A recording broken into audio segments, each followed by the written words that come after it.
حضرت آدم علیہ السلام کے بیٹوں کا قصہ بیان کیا جاتا ہے، حابیل اور قابیل کا، کہ ایک بھائی نے دوسرے بھائی کو کیا کر دیا؟ قتل کر دیا۔ اور اس کے پیچھے جو کہانی سنائی جاتی ہے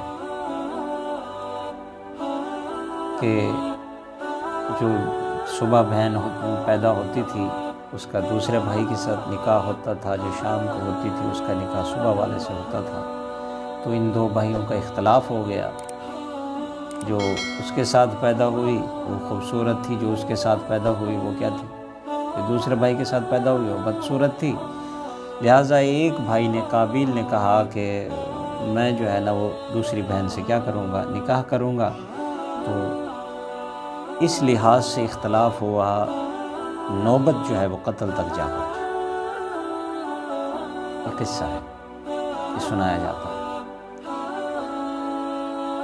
اب قرآن مجید میں اللہ تبارک و تعالی نے ارشاد فرمایا وَاتْلُ عَلَيْهِمْ، آپ سنا دیں ان کو قصہ نَبَأَ ابْنَيْ آدَمَ بِالْحَقِّ، حضرت آدم علیہ السلام کے بیٹوں کا قصہ جو ہے نا وہ آپ اپنی امت کو سنا دیں۔ اِذْ آدم بالحق، یہ قصہ بھی کیا ہے؟ سچا ہے۔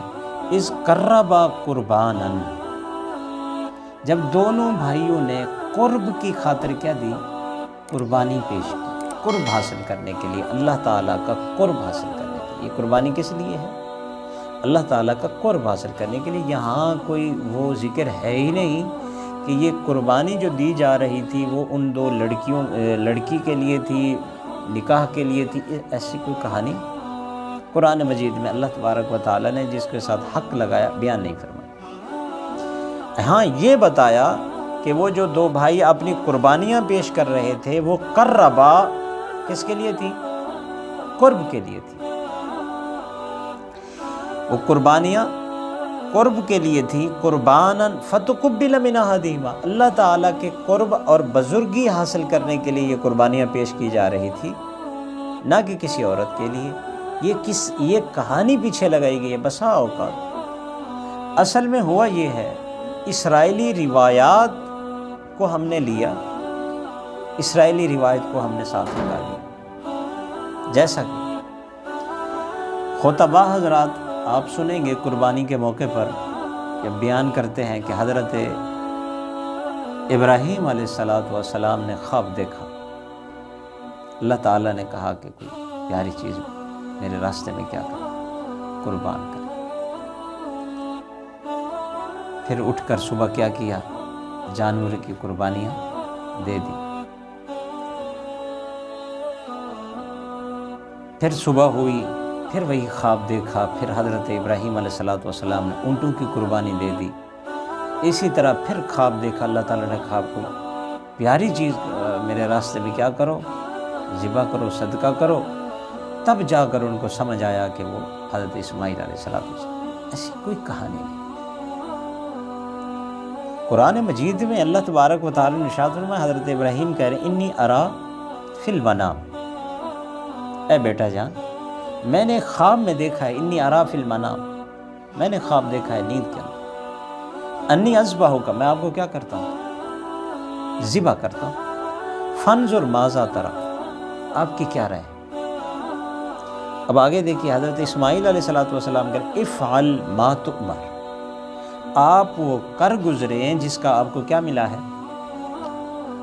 بتا دیا کہ نبی کا خواب جو ہوتا ہے وہ بھی وہی ہوتا ہے، حکم ہوتا ہے، افعل ما تؤمر، جو آپ کو حکم ملا ہے وہ آپ کر گزرے۔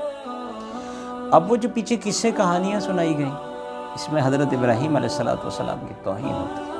خطبہ حضرات بڑے زور و شور اور غمگین لہجے میں لوگوں کو رلاتے ہوئے یہ قصہ بیان کرتے ہیں۔ اس قصے بھی کوئی کہانی، کوئی حقیقت نہیں۔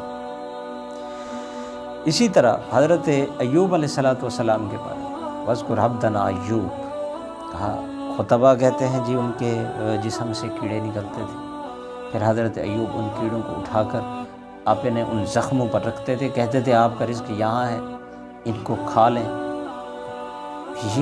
یہ بھی کس سے کہانی ہے؟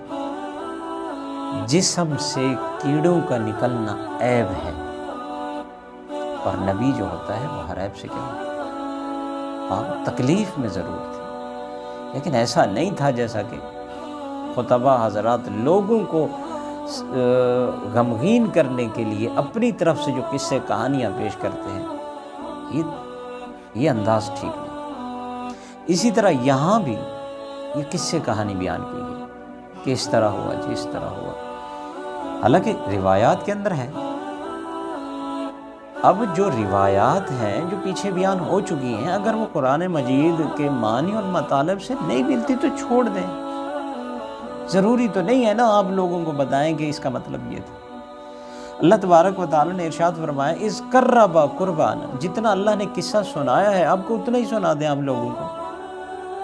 لوگوں نے آپ سے کہا ہے کہ آپ پورا کر کے سنائیں ہمیں، پیچھے کیا ہوا تھا، کب پیدا ہوا تھا، کس طرح ہوا تھا، کون تھا، نام کیا تھا، اس لڑکی کا نام کیا تھا، یہ سارے اذ قربا قربانا، جب دونوں بھائیوں نے کیا دی، قربانی دی، قربت تقرب حاصل کرنے کی، فتقبل من احدہما، ان میں سے ایک کی تو قبول ہوئی، ولم یتقبل من الآخر، دوسرے بھائی کی قربانی قبول ہے نہیں ہوئی۔ جب اس کی پہلے قربانی کس طرح ہوتی تھی،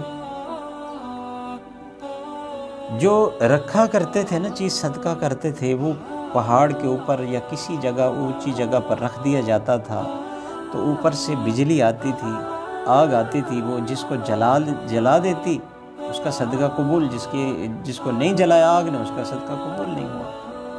اب وہ شرمندہ بھی ہوتا تھا، اب وہ آدمی جس کا صدقہ قبول نہ ہو اس آدمی نے تو شرمندہ ہونا ہے، اب وہ شرمندہ ہوا، اس وجہ سے اسے اپنے بھائی سے کیا ہو گیا، حسد ہو گیا کہ اس کی ہوئی میری نہیں ہوئی۔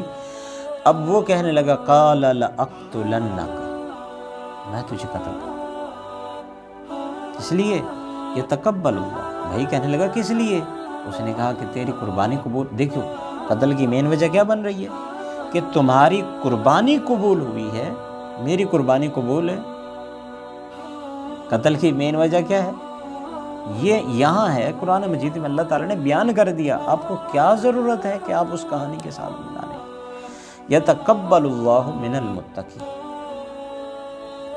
وہ کہنے لگا کہ میری قربانی قبول نہیں ہوئی، انہوں نے کہا فتقبل، یتقبل اللہ، اللہ تعالیٰ قبول کرتے ہیں قربانی، اس میں میرا تو کوئی قصور نہیں، من المتقین۔ اور یہ جو قربانیاں قبول ہوتی ہیں وہ تقوی کے ساتھ ہیں، اخلاص کے ساتھ ہیں، اس میں میرا تو کوئی قصور نہیں ہے۔ لئن بسطت الی یدک لتقتلنی ما انا بباسط، بھائی کہنے لگا اگر آپ ایسا کرو گے بھی صحیح تو میں اپنا ہاتھ نہیں کھولوں گا، میں اس طرح نہیں کروں گا، لأقتلک انی اخاف اللہ، میں ڈرتا ہوں اللہ سے۔ یعنی قربانی کا قبول ہونا بھی تقوی کی بنا پر تھا۔ آگے اللہ تعالیٰ نے مثال بھی دے دی آپ کے سامنے کہ ایک بھائی میں تقوی کی کمی تھی، دوسرے بھائی میں تقوی موجود تھا، اس لیے وہ کہہ رہا تھا انی اخاف اللہ رب العالمین۔ آگے تقوی کی مثال ہے کہ نہیں ہے، آگے اللہ تبارک و تعالیٰ نے تقوی کی مثال بھی سامنے رکھ دی۔ اب یہ قصے کہانیاں لگانا کس کی ضرورت ہے، کیوں لگا رہے؟ اسی طرح کہا جاتا ہے کہ حضرت موسیٰ علیہ السلام کی زبان میں لکنت تھی، اس کی بھی کوئی حقیقت ہے، کہیں نہیں ہے کہ حضرت موسیٰ علیہ السلام کی زبان میں کیا تھی، لکنت تھی، چچرا پن تھا، بولے سب لکنت عیب ہے، ہم نہیں سمجھتے کہ لکنت کیا ہے، عیب ہے، اور نبی کے اندر عیب تھا۔ یہ کیسی قصے کہانیاں سنا رہے ہیں۔ دوسرا قصہ بہت چھوٹے سے تھے، سنتے آ رہے ہیں کہ جی حضرت بلال حبشی رضی اللہ عنہ، ان کی زبان میں بھی لکنت تھی، وہ شین کو ظاہر نہیں کر سکتے تھے، سین کہتے تھے، اشہد واللہ۔ تو ایک دن وہ اعتراض کیا کسی نے، تو حضرت بلال نے اذان نہیں دی تو صبح نہیں ہوئی، پھر آپ صلی اللہ علیہ وسلم کو اللہ تعالیٰ نے کہا بلال اذان دے گا تو صبح ہوگی۔ کیا کہہ رہے ہیں؟ پہلے تو آپ یہ بتائیں کہ آپ صلی اللہ علیہ وسلم ایسے صحابی کو جس کی زبان میں لکنت ہو وہ تلفظ ادا نہ کر سکتے اسے مؤذن کیسے مقرر کرتے؟ یہ ساری کس سے کہانی ان کی صحیح سند کہیں نہیں ملتی۔ خطباء حضرات جو ہیں وہ احتیاط کریں کہ جو اللہ تبارک و تعالی نے قرآن مجید میں بیان فرمائے اسی پر اکتفا کریں۔ جو اسرائیلی روایات کا سہارا لے کر ان قصوں کو مکمل کیا جاتا ہے اس سے کیا کریں؟ اجتناب۔